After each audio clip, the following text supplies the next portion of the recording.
Good evening, Facebook friends and YouTube followers. This is Rich again, back for your second video blog of the day for Friday, January 2nd, 2015, around 4:55 p.m. in Bellevue, Massachusetts. The sun's going down. It was a sunny day, but cold. Highs topped out around 35 degrees or so. Tonight's going to be another chilly night, and tomorrow's going to be clouds, and snow's going to overspread the area by 5 p.m., maybe from a dusting to as much as 3 inches in the Merrimack Valley area, then change to freezing rain and sleet, then by Sunday morning, rain, and the temperature's going to shoot up well into the 50s. Some news to report. Sad news in the world of entertainment.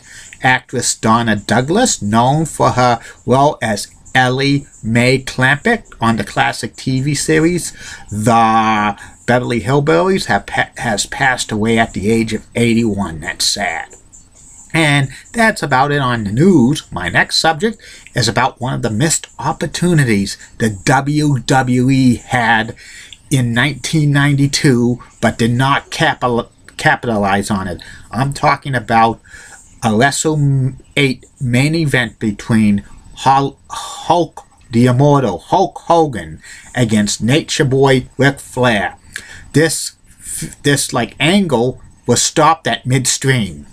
The angle between Hulk Hogan and Nature Boy Ric Flair started on an episode of Wrestling Challenge in August of 1991. At the end of it, there was an interview. They were wrapping up Wrestling Challenge with Gorilla Monsoon and Bobby the Brain Heenan and Jim the Anvil Neidhart, who was doing commentary for Wrestling Challenge for the spring and summer months of 1991.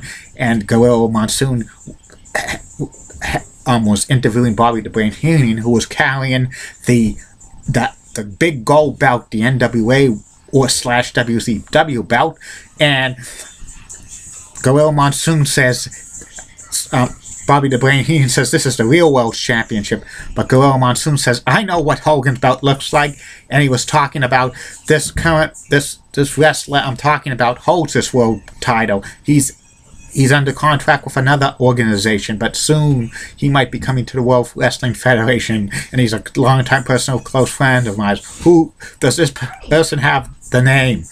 And Bobby the Brain Heenan says it's Ric Flair. Gorilla Monsoon and Jim the Anvil Neidhart were shocked. This is about the time when Ric Flair left WCW. He actually left on July 1st, 1991, but he had a 2-month no-compete contract. He could not go to the WWF until September of 1991, and Ric Flair still owned possession of the NWA / WCW world title, which was a big gold belt because he owned it. And Ric Flair appeared on WWE programming for the first time on Primetime Wrestling on September 9th, 1991. And he said that he made a challenge to Hulk Hogan, and was also talking about Rowdy Piper as well.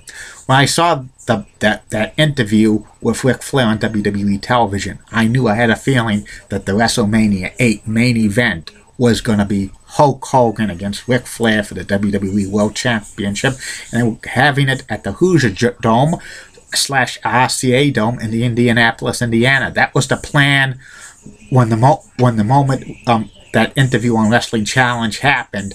That for Bobby the Brain Heenan promoting Ric Flair coming to the WWE, that was the plan for the WWE to have WrestleMania 8's main event, Hulk Hogan against Ric Flair.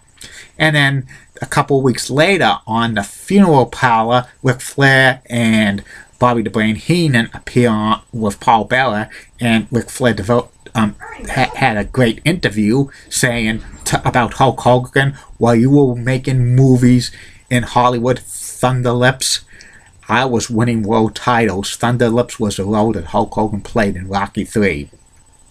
And in October of 1991, Ric Flair and Hulk Hogan have a series of house show matches for the WWE title, and they go around the circuit, and Bobby the Brain Heenan was Ric Flair's manager in a couple of these house show circuits, but he told Vince he couldn't do it because he had a sore neck and stuff like that, and so Jimmy Hart had to be Ric Flair's manager at several of these house shows, and the house show attendances for a Flair versus Hogan match were very disappointed and stuff like that.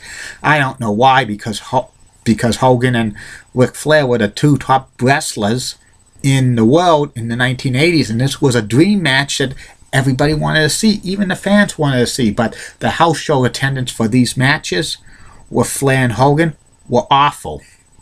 And on television, a week before Survivor Series, there was a funeral parlor that Hulk Hogan appeared. Hulk Hogan was defending the WWE title at the 1991 Survivor Series against The Undertaker, and Ric Flair shows up and interrupts Hogan's interview, and then The Undertaker comes and attacks Hogan, and Rowdy Piper and Macho Man from the broadcast booth come out and have chairs to protect Hogan and stuff like that.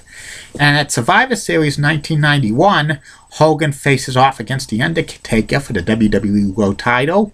Ric Flair interferes in that match, and then he puts a chair in the center of a chair, and The Undertaker delivers a tombstone to Hulk Hogan. Hogan hits the chair. Referee counts 1, 2, 3. The Undertaker's new WWE champion. This was a shock to everybody because I thought this was going to be another one of Hogan's title defenses, that somehow he was going to beat The Undertaker at Survivor Series 1991. But The Undertaker beating Hulk Hogan was a shock to everybody.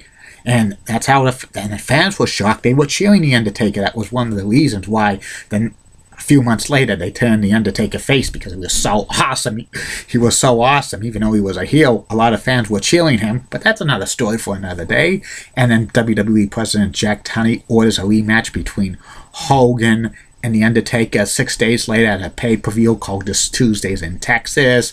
And they had a rematch, and the rematch was good. Flair tried to interfere again, but Hogan hit Flair with a chair, but the chair accidentally hit Jack Tunney as well, WWE president. That's one of maybe the only time I could remember he got hit with a chair, and Hogan won because he threw like what was inside the Undertaker's urn and rolled him up for the 1, 2, 3, and Hogan regained the WWE title for an unprecedented 4th time.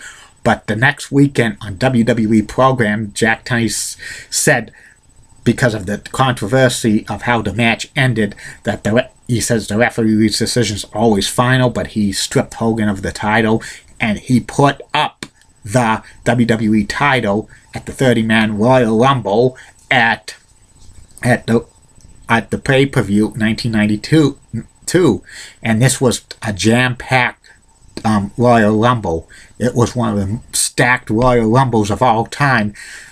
You wouldn't believe the talent. Ric Flair, Macho Man Randy Savage, The Undertaker, Jake the Snake Roberts, Piper, Hulk Hogan, the Texas Tornado, Kerry Von Erich, Greg the Hammer Valentine, Rick Martel, El Matador, Tito Santana, Sergeant Slaughter, The Undertaker, Ted DiBiase, the British Bulldog, Haku, Nikolai Volkov, Kuna Mustafa, and others. This was a stacked Royal Rumble lineup, and the plan was for Ric Flair to win this Royal Rumble in January to set up maybe a WrestleMania 8 match with Hulk Hogan for the WWE title. But the plan was changed in around the first of the year 1992. The plan was that Ric Flair was going to win the WWE title, and then he was going to go on to WrestleMania 8 to face off against the Macho Man Randy Savage for the WWE title, and Hogan was going to wrestle Sid Justice for in another match, because Sid was going to eliminate Hulk Hogan at the Royal Rumble and then turn Sid heel, and that's what happened. There was a theory. There was two thoughts about this. There was two things why they changed the main event for. One, because of the poor reception of the Hogan-Flair matches at the house shows during the fall of 1991.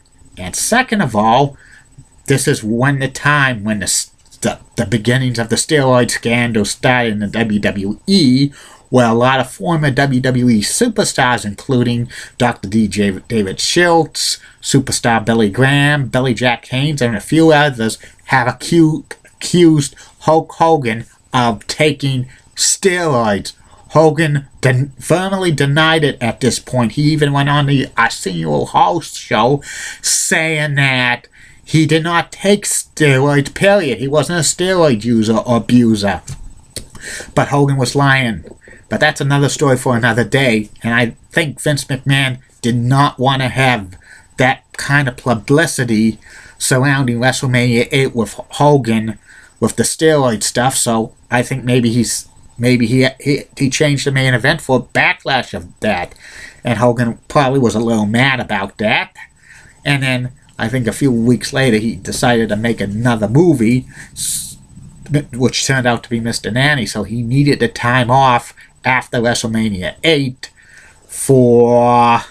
to make that movie. And then when Ric Flair wins the Royal Rumble, a couple weeks later on TV, they announced that Hogan was the #1 contender for the WWE title against Ric Flair at WrestleMania 8. But I knew that match was not going to happen because the next week on a Saturday night's main event, it was Hulk Hogan and Sid Justice against Ric Flair and The Undertaker in a tag team match. And Sid Justice walks out on Hogan, solidifying his heel turn and stuff like that.